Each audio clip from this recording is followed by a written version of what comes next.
Alright YouTube, coming back with another video. Today's video is going to be replacing that radiator. Pretty much ordered this part number from Rock Auto, 97 bucks shipped with their 5% coupon code. So I would recommend that you Google it and try to find one. First step, just remove your undercover. I'm replacing mine. As you can see, it's been leaking right there. So I'm going to attack this from the top and the bottom to remove some of these hoses as I work through it. But step one, or excuse me, I guess that'd be step two. After you remove that undercover, we're going to come here. You have a clip, or excuse me, a size 8mm bolt that holds the radiator in. So I'm going to go ahead and remove those, and then we'll work on removing the fan shroud. All right, as you can see, got those out. I like to put my screws back where they are so I don't lose them. Make sure your rubber feet are also back in place. Now you can see radiator's nice and loose here. Still have a couple of more steps. Step 3 is going to be removing this screw here so that you can loosen up the shroud from the actual overflow reservoir. Hang tight, be right back.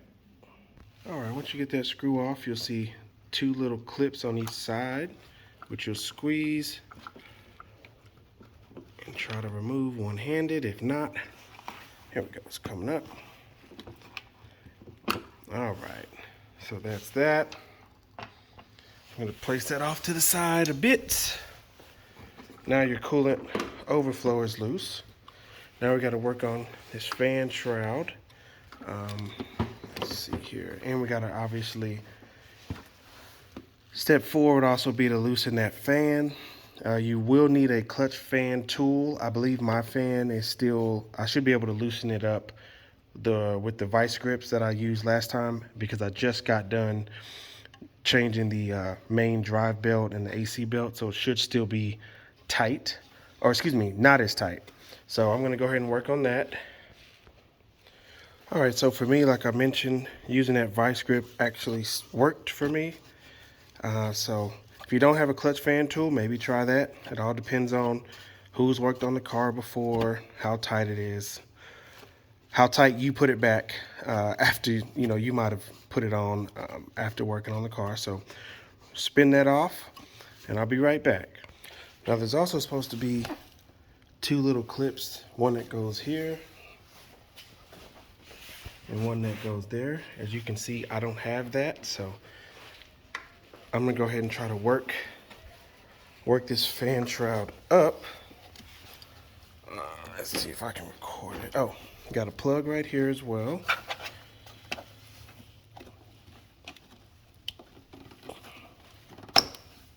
That's just a squeeze on the side and pull up.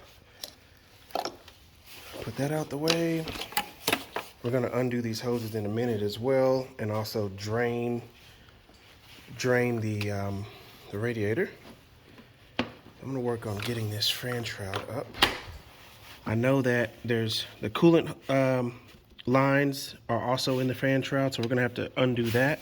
Oh, got one more plug here, which is a spring-loaded type clip. Where you push in, pull up. So I'm gonna work on that, and I'll be right back. All right, just want to show you the series of hoses that you're gonna have to snap out of the shroud. Let me see here, in order to free it.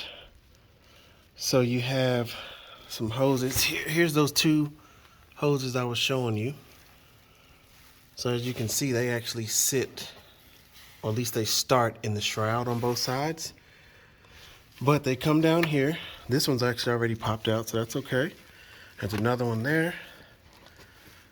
There's one right there that comes out. Another one right here. Oops, let's see. You have your auxiliary pump, which looks like that comes out up here. There's that cord, or excuse me, there's that hose that comes out. And these just snap in. I mean, we're not doing anything crazy here. That's gonna snap out like so, and then And don't get dirt in your mouth like I just did. There's our fan. You can still see I haven't removed it. But the shroud, I need to separate. Oh, I think this just pushes out. Yeah, so that's going to push out. I'm going to do that here in a second with my other hand. I still need to drain it. So I'm going to drain it from here.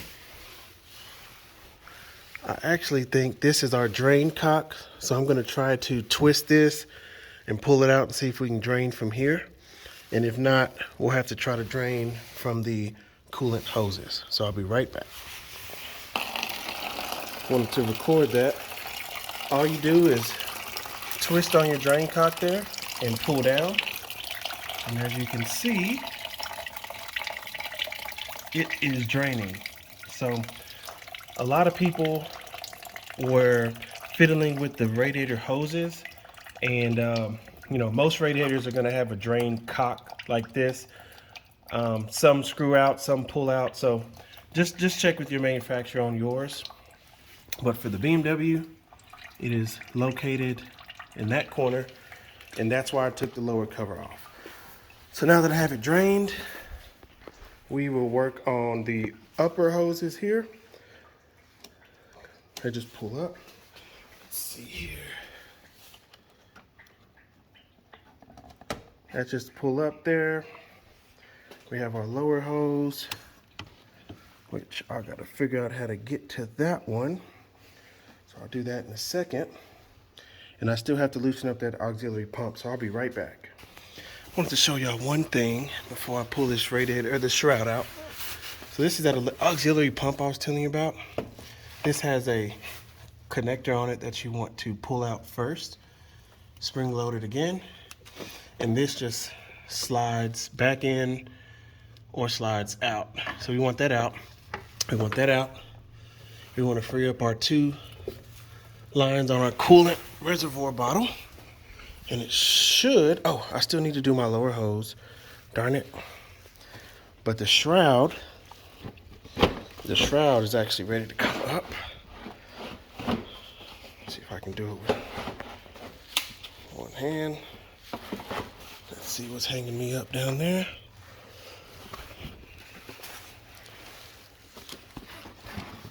So let me work on this, but as you can see, I'm almost out. So this is the last thing that hangs you up. To make sure, I should have did that first. You'll want to undo your overflow hose here. That's just either a Phillips screwdriver, or you could use a little, probably a size 8 socket there. So we're just going to twist that like so. Nothing too crazy. Pull it off. Kind of hard doing all this with one hand, but we're gonna manage. Just want to give you guys a visual. That's all. That's the point of my channel. You know, it's not to be perfect with the editing. It's just to show you guys visuals. So when you're out there working on your own cars, you know you can have something to reference. So hang on one second. Let me go get a flathead and pull this off. All right. So now that the shroud is free, let's hope we can get this puppy up and out. Still binding on something. All the hoses are free down there. Oh, we got one hose that we left still in there, so that's out. And let's see. Oh, looks like there's like little feet. There we go. And we're out. Whoops, something fell. Oh, my coolant overflow bottle that fell and hit the ground. It's only leaking because I left the cap off, so no worries there.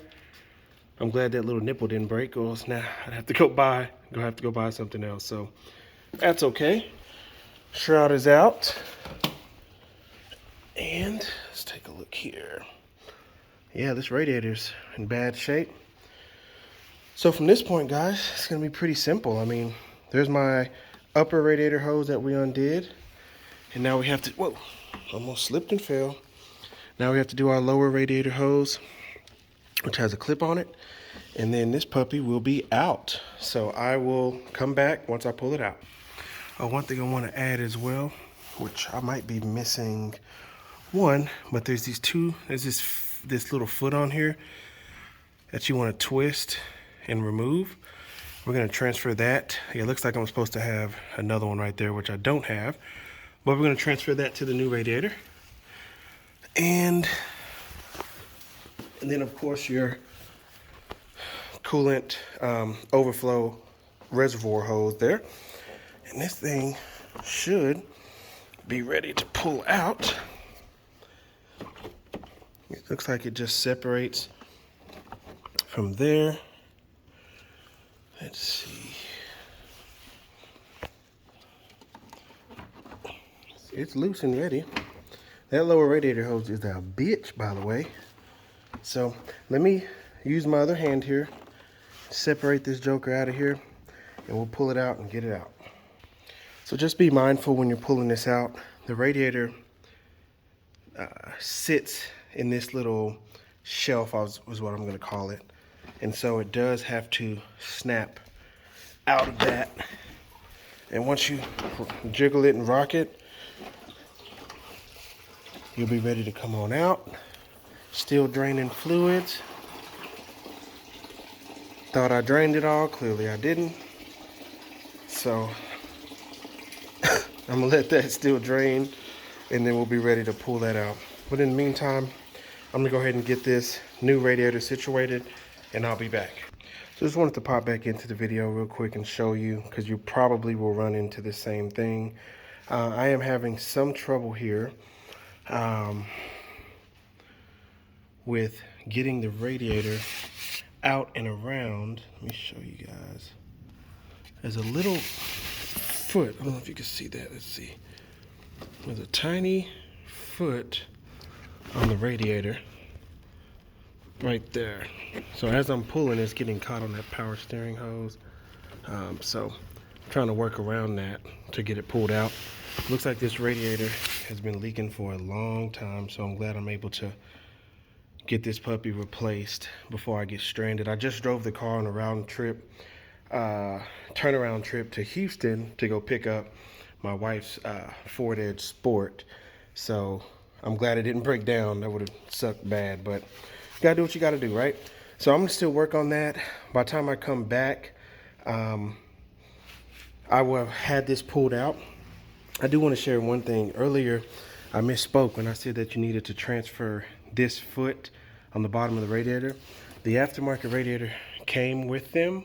Unfortunately, this one is missing a rivet, or the rivet was torn out, so that's no big deal. Maybe I'll zip tie it or something so that it'll be a good support.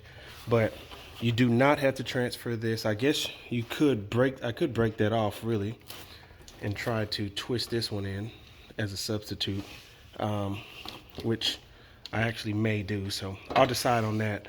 But for now, I'll work on this and I'll be right back. Oh, by the way, this is the little feet that I'm telling you that's caught on the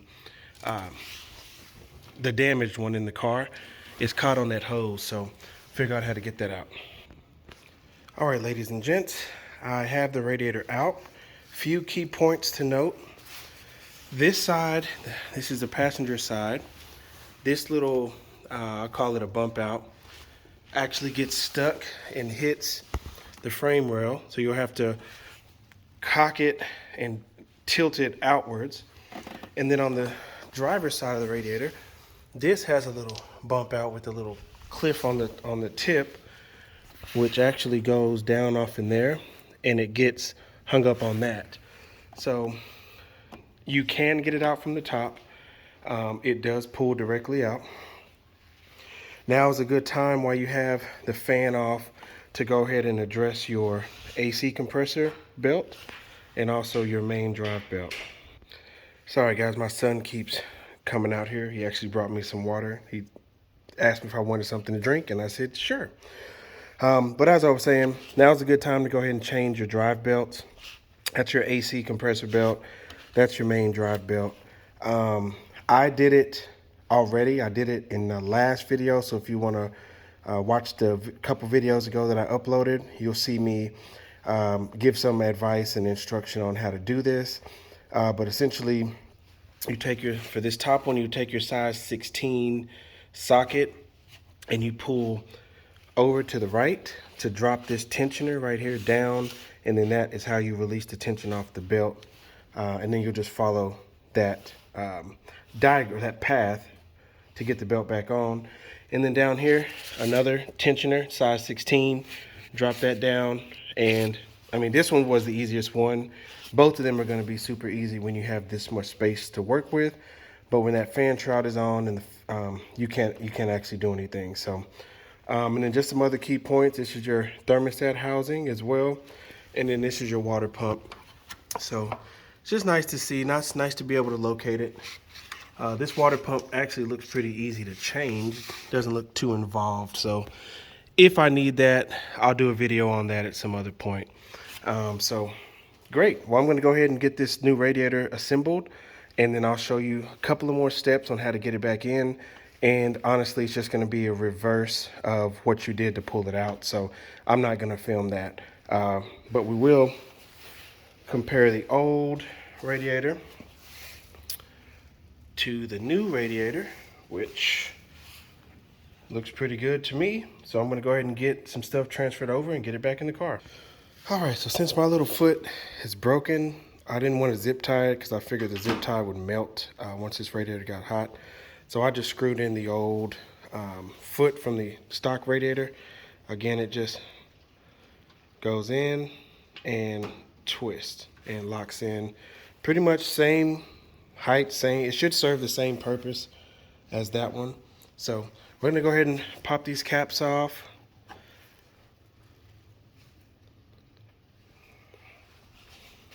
Pop these caps off and get this thing back in there. So goes right back in there. Don't forget to transfer your coolant reservoir overflow line here. And we're just gonna start snap these rings back on there.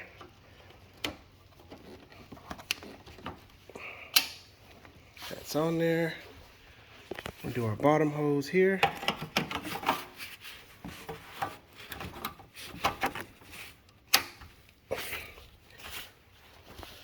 All right, and now it's just a matter of getting that shroud back in. Oh, don't forget to transfer your rubber feet here too off of your other radiator. But guys, thank you so much for watching. At this point, just rinse and repeat. Don't forget the routing of the lines on the shroud there. Just rewind the video to remember how those coolant lines run onto the shroud. But thank you for watching. Like and subscribe. Happy Thanksgiving, everybody.